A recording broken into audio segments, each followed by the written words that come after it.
Welcome back to the main room. We've been waiting for you here. I hope you had a really nice afternoon with some really great educators. And now we're going to go to a panel and we're going to dig a little deeper into some of the things we talked about today. Elana Gordon is going to lead the panel. She is a reading interventionist and she is also host of the Voices from the Field Substack and podcast. It is excellent and outstanding. She is a truly one of a kind teacher. And I'm going to hand it over to her now. Thanks, Holly. So I wanted to start by just thanking everyone, both presenters um, and participants, for coming to this our sessions and participating, and also for sticking around. We really hope that you enjoyed all of it. We are going to dive into a topic that gets at the heart of great teaching. So, what it means to be a teacher scientist.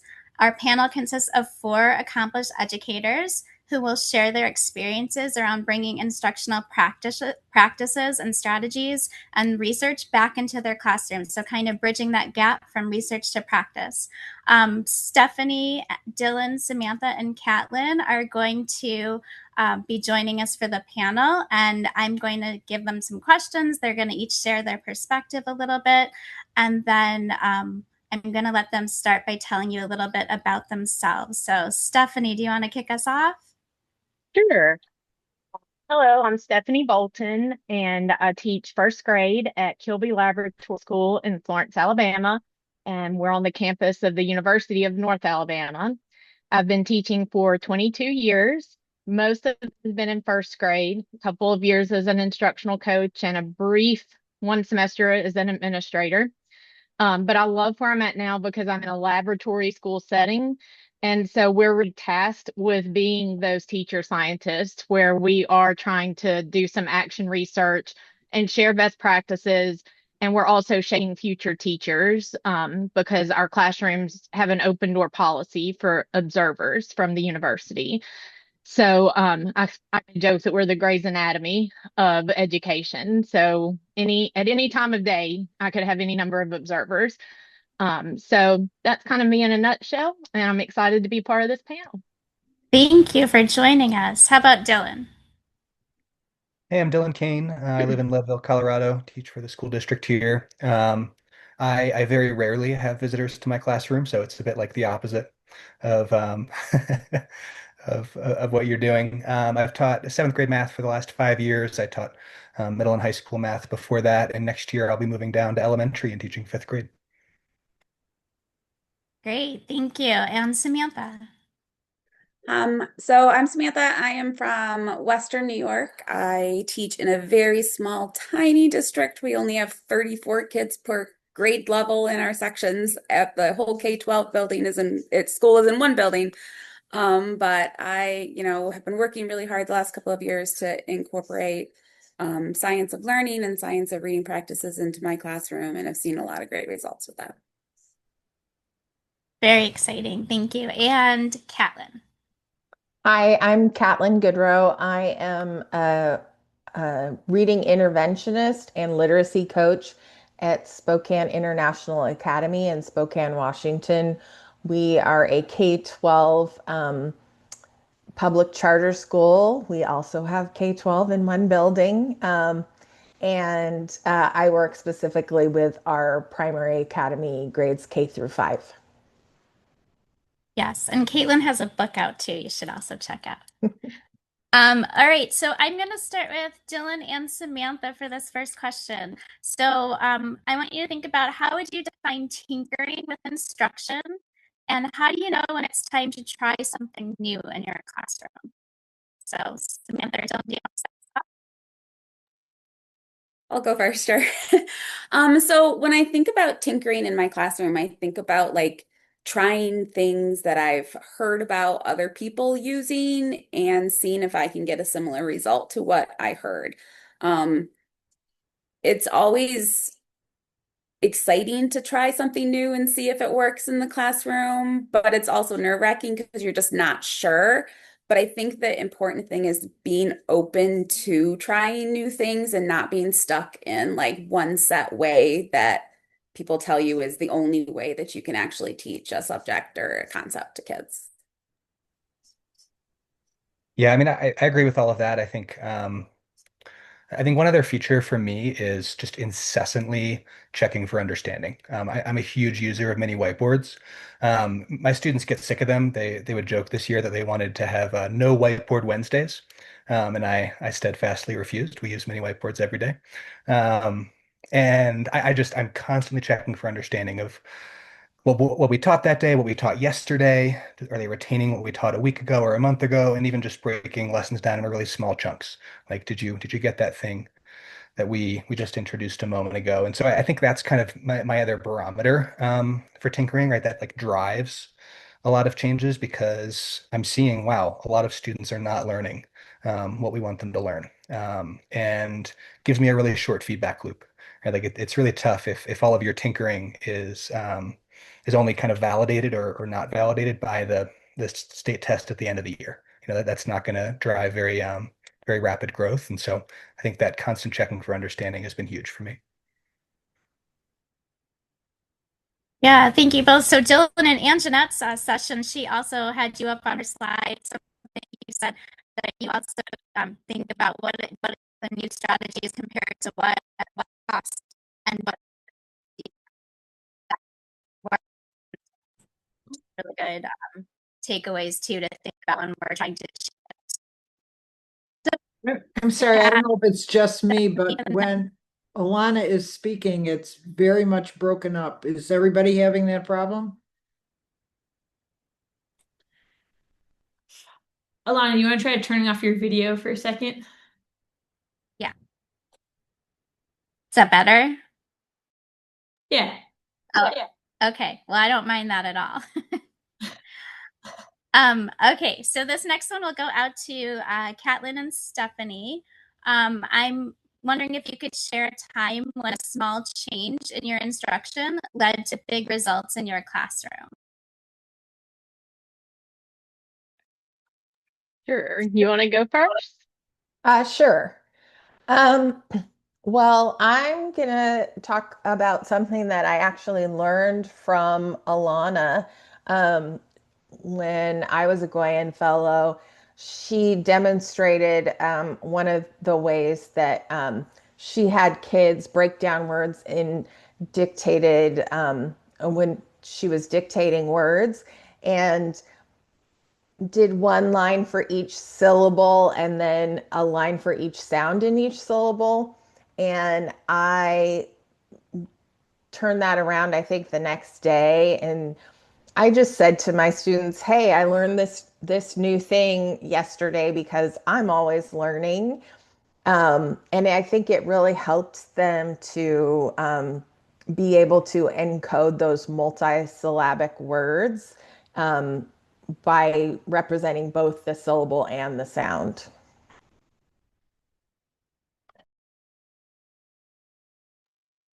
Okay, that was a great one. I would say my shift has been focusing more on accuracy and immediate feedback.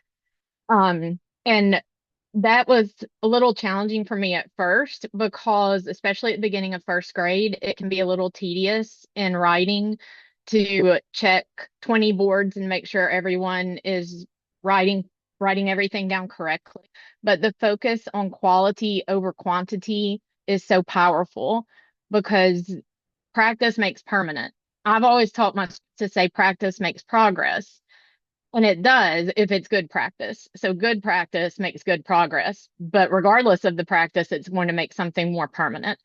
And so I think just being very intentional about the quality of our practice and the feedback that the students are getting in the moment has had the biggest payoff for me recently. Yeah, thank you. I think those are both great takeaways. I love that intentionality that Stephanie always has. And Catlin, you said my favorite thing, watching somebody, a great, like other educators just, have great strategies, and watching it and taking it back to your classroom is that step between bridging, what the research to your practice. So I think that's really important for us to not be scared to try those things out. I'm going to throw this next question to Samantha. because she's written several blog posts about it, I think. So, and we've had some conversations. So, how do you balance following the curriculum with experimenting in your teaching? I think Samantha and we called it going rogue. People sometimes think that means going rogue. So, can you speak to that a little bit? Yeah, so I think a lot of times teachers often look at the curriculum as this is the way, this is what we have to teach. We have to teach it this certain way. Otherwise, we're not following the directives from, principals or whatever. And I think it's really a mind shift change when you have to look at the curriculum as a resource and it best to actually teach that resource to your students. So you can't really gauge on what they just give you and think that your kids are going to become, these brilliant students and learn everything they're supposed to. You have to actually figure out the practices that will mesh to actually teach the curriculum effectively to your students. And it's hard, I think, sometimes to step outside of that box of, well, this is the way we've always taught something, and this is the way the grade level has always done something, and this is the way the school has always done something. But does the data show that it's working? And that's really the question that we need to start asking ourselves is what is the data showing and what is the trajectory we want to go? And like we said, like going rogue, like doing what's best for our students and not necessarily following the path that's always been there for people. Thanks. I think that's an important thing for us to consider, right? It's who are we doing this for? It's students. So you that was a nice segue to data. I was wondering, so when you guys make changes, what kind of data do you use to monitor if it's working? And could any of you, I'll throw this out to the whole group, could any of you talk to about, what kind of data do you use and why? I can kick us off on that one.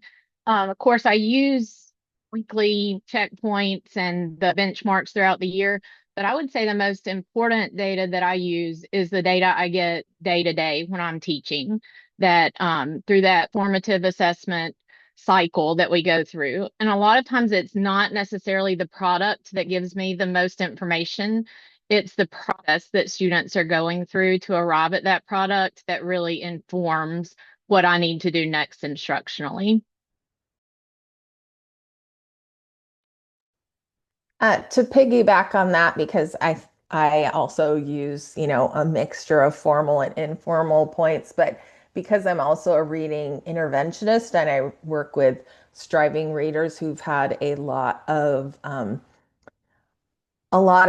disheartening experiences with reading. I'm also looking at a lot of qualitative data on how they're feeling about reading, whether that's just asking them questions about it, or seeing what they're saying about what they're reading, what their affect is, how hard it is to get them to come to their group. And I'm really looking for that data to change over the course of being in an intervention. One more thing I would add is I think it's important there's a really tight connection between the skills we're teaching and the skills that the assessments are assessing, right? So like I'm a huge fan of Samantha's blog, and she writes a lot about oral reading fluency and then ties that directly to her oral reading fluency assessments, right? There's like a clear connection there. I think I teach middle school math right now, or I did, and we don't have a lot of great assessments. Like I remember this year looking over a kid's shoulder while they're taking the NWEA map test, and they got this ridiculous question that was like, what do you get if you add -7 to its additive inverse? And like additive inverse is a standard I teach, right? But that question is not tied to how I taught it, right? That was like a very weird way to ask that question. So I don't think that assessment gives me great data. I think if I'm working on fact fluency with students, then I should use a fact fluency assessment, right? If I'm changing my approach to teaching equations, I should assess students on those equations questions. And I think that's where we get the best data. And it's easy to get misled by some of the assessments that are not closely connected, because some of that is just random, right? It's like the luck of how they happen to ask a certain question on a certain assessment, and that can end up leading us astray. Yeah, to kind of go off of what everybody was saying, like for me, data is what literally drives everything I do in my classroom. I pretty much tell everybody I'm a data geek, and like I look at it all the time, and I'm always trying to figure out how I can move the needle for the data of all of the students. So it's informal assessments, it's mini whiteboard data, it's, keeping progress monitoring data on students that you need to keep an extra eye on. But then it's also, like Dylan was just saying, like what is that data telling you, and what is it measuring, and knowing which data to look at for what purpose. I think a lot of times, I just had this conversation with my principal, actually. She was like, what can we do to help move the needle? I'm like, well, we need to start with data, and good data that's going to show us what our students know and what they don't know. And teachers will start to buy in to changing instructional practices when they're using a data source, and then the instruction is targeted with that data source, and they see the data move. And then they will see that their instruction is impacting student learning, and then they will be all in on making the adjustments and the changes that are necessary to drive student growth. Yeah, I think what you guys are all saying sounds like we need to be very data literate. I think that's the key takeaway here. I'm going to switch it up just a little bit and ask you guys to think about, is there ever a time that educators should not tinker? And when do you think that might be? So how about Catlin, do you want to start with that one? Yeah, I think I think that when we tinker, we want to be really grounded in good research and science. Where I've seen it sort of go awry is when people are grounded in a philosophy of teaching, and maybe that's something that you develop it through your teaching education program, and they make you write your philosophy of teaching, but it might not actually be grounded in how the brain works and how students learn. And so I think if it's not grounded in a view of how kids learn, then I I would try not to tinker in that situation, and would really want to learn more about what the science says about how the brain works. Yeah, good advice. Would anyone else like to take that one? All right, well, we only have a few minutes left, so I'm gonna throw the next two questions out to all of you, and then if there are any questions in the chat, we can try those, and then everybody should stay put, because I'm gonna throw it back to Holly at the end. So this next question is for anybody. What mistakes have taught you the most about instructional tinkering? So if you could think about a time where you tried something and it didn't work, what did you learn from that? I'll go first. So, last school year, my district adopted Wonders for the first as their new curriculum purchase. And we were told that we needed to follow the curriculum with fidelity. We all love that word, right? The wonderful F word, fidelity. Well, by my trying to do what the district wanted me to do and following the curriculum with fidelity, my class had negative growth. So I was like, okay, I did it your way. It didn't work.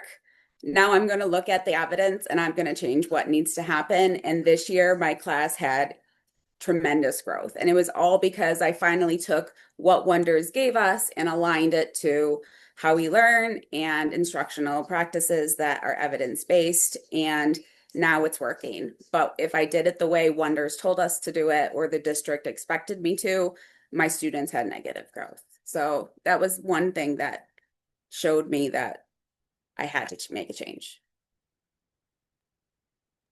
Yeah, I think that's a really important understanding is that most of us start with curriculum in our classroom, but that doesn't mean that it's perfect and that there aren't tweaks that we can make that are necessary. And Stephanie, it looks like you're ready. Yes, I was going to say that I think the mistake that I've been guilty of in the past is trying to implement too many things because there's so many good ideas out there, and I'm guilty of just wanting to do it all. And so, what I've learned from that is that it's really better to simplify and integrate as much as I can. Um, Nora Shabazi, who's the creator of Ebly, in one of my initial coaching calls with that, I was talking about a phonemic awareness program that I had always done in isolation, 10 to 15 minutes a day. And she was like, you don't need to overdo that because you're going to be always doing that. And so that was like a turning point for me. I was like, I don't have to have a separate time here and a separate time here for all these different components. If I'm using really highly effective, high leverage routines, I can integrate that and make it more meaningful and therefore more lasting for my students. So that would be mine. Yeah, I had that same aha. I think Blake Harvard gave me the same advice. He said find 2 or 3 good strategies and just get better at them. I think that's really important. What about you, Dylan or Catlin? You want to jump in? I think, I mean, it builds on something you're saying. Like, I think routines are so important in teaching, right? I constantly feel like I'm striking a balance between building really strong routines, right? Like we use mini whiteboards every day, and students know how we use them, and students know why we use them, and they're sick of them, but that's fine. Um, and then having enough variety to keep students interested and show students that learning isn't just a straight march down a narrow path, that it's an exploration of this really cool world that we live in, and we want to open up that world for students.